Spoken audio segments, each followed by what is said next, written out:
It's amazing that, considering how the first movie wasn't so well received, that the filmmakers just didn't purge this series.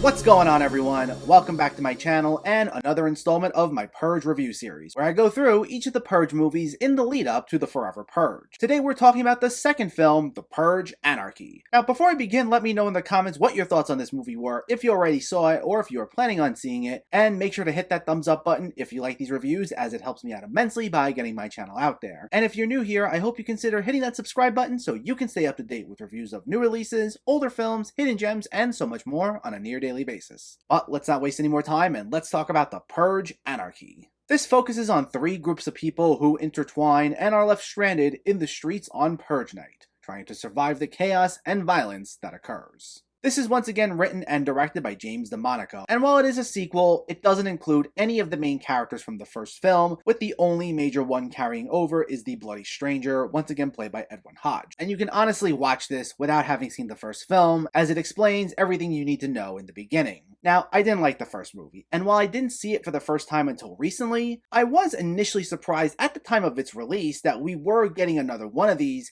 considering it didn't exactly receive the greatest reviews. But it makes sense when you think about it, considering how the first film made $89 million at the box office, greatly surpassing its $3 million budget, same as how this made $111 million against its $9 million budget. And unfortunately, that's always going to be what matters most. There are plenty of movies that get critically reviled but made a pretty penny at the box office, and those are always more likely to get sequels than positively received films with sequel potential that unfortunately flop at the box office, and it is a shame. Though for what it's worth, I'm glad they took another crack at this because this is a major step up from that first movie. Now, it's still not great, to be totally clear, but it's definitely something much closer to what the first movie should have been. Unlike the first film, which took place all in one house, this now takes place throughout the city of Los Angeles, which I was very happy to see. It gives us more of an idea of what this world is like, and rather than getting this tiny snapshot of just how one family's going about Purge Night, we now get multiple factions of people. Some work together, others clash, a few of them have different ideologies altogether, so it vastly widens its scope, doing what a sequel is supposed to do, and that's go bigger and bolder.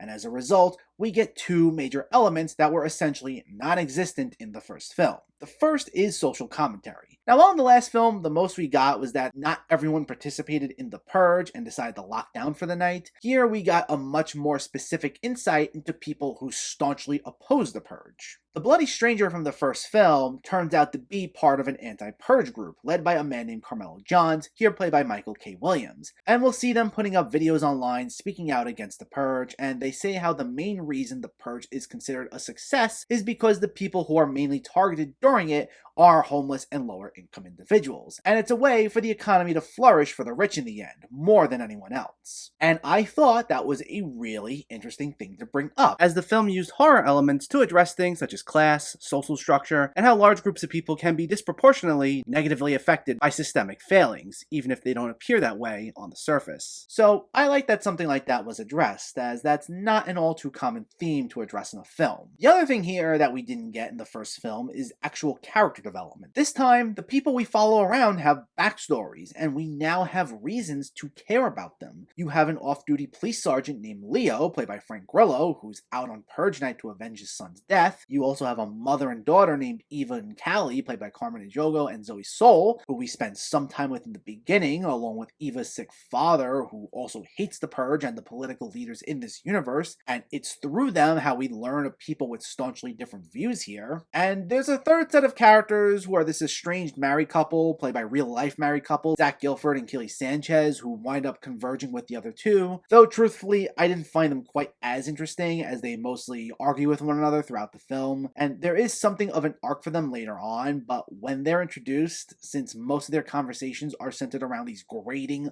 unpleasant conversations, I wasn't exactly the biggest fan of them. But I did very much appreciate our other three main characters, played by Grillo, Drogo, and Sol. Not only were the performances all pretty solid, but we now had some emotional core established so that it allows us to feel invested. And it makes the stakes of each of the action scenes here feel a bit higher. Unlike the first film where things felt emotionally hollow, now we're hoping that these characters pull through and make it through the night or are able to fulfill whatever it is they're setting out to do. If someone gets injured or gets killed off, now we actually feel a little something. So I was very happy to see that DeMonico took some of the criticisms from that first film and worked on improving them here. I also like the film's consistently more grandiose style. Now, I wouldn't say the film as a whole isn't cartoonish or too exaggerated. Like, the film still does take itself fairly seriously to a degree, and more on that in a second. But considering this expanded upon this universe, it also goes bigger with the concepts it introduced. I say it established more things that are meant to be more out there,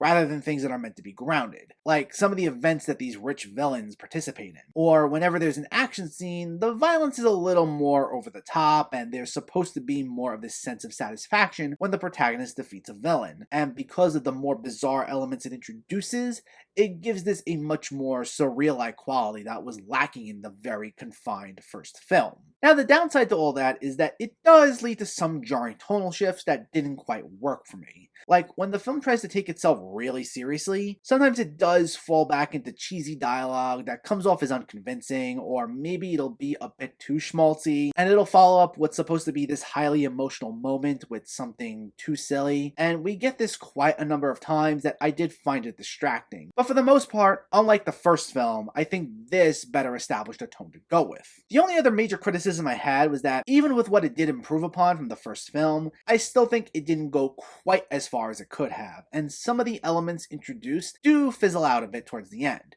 Like some of the social commentary brought up early on regarding who are the targets of the Purge, there's never really like a deep dive into it beyond what's said towards the beginning and like a handful of other moments that come and go so quickly. On top of that, while the character arcs are definitely fulfilled by the end of the movie, there's a period of time in the latter half where maybe there wasn't as strong of an emphasis on them, and it does teeter a bit into generic survival thriller territory. Like, we don't lose complete interest in these characters because of the solid foundation built in the beginning and because the performances are very likable, but it could have probably done a bit more in my view. Considering how this film did more in both the social commentary and character development areas than the first film did, but it still felt like it didn't do enough, it felt like while DeMonico worked on improving the criticisms of the first film, it still felt more like he was looking to do the bare minimum of addressing the things he was told to include and then just move on. It almost felt like the first film was more like the first draft of a script, and then you send it out and you get some feedback, and this film is more of a second draft rather than a true final product. Like, it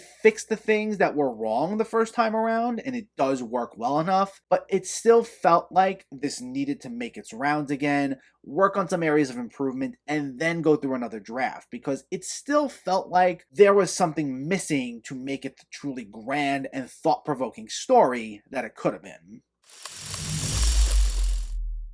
The Purge Anarchy isn't exactly a great movie. However, it's a big improvement over the first film, and is actually fairly entertaining enough that I kind of liked it for what it is. This time around, it actually has something to say. On top of that, we now have sympathetic characters who we follow around and feel like we can be invested in. So now there are true emotional stakes here, even if they're not always consistently touched upon. It still felt like this could have taken things a step further, and the film could have expanded upon a number of the ideas it brought up, and it does still have some total inconsistencies, but for what it is, it's an engaging enough, if very flawed, watch that does a little more justice to its unique concept. The Purge Anarchy gets a 6.5 out of 10. Not the most amazing movie out there, but a major step up from that first film. And honestly, it does feel great in comparison to it. But we'll next find out if those improvements keep coming with my review of The Purge election year. But in the meantime, let me know, did you see The Purge Anarchy, or are you planning to see it, and what were your thoughts? Did you like it more than the first movie, less than the first movie? Let me know in the comments below so we can discuss. Also, if you enjoyed this video, please like it and share it, and for more movie reviews and film discussion, please make sure to hit that subscribe button to stay updated. Thanks for watching everyone, and keep having fun with film.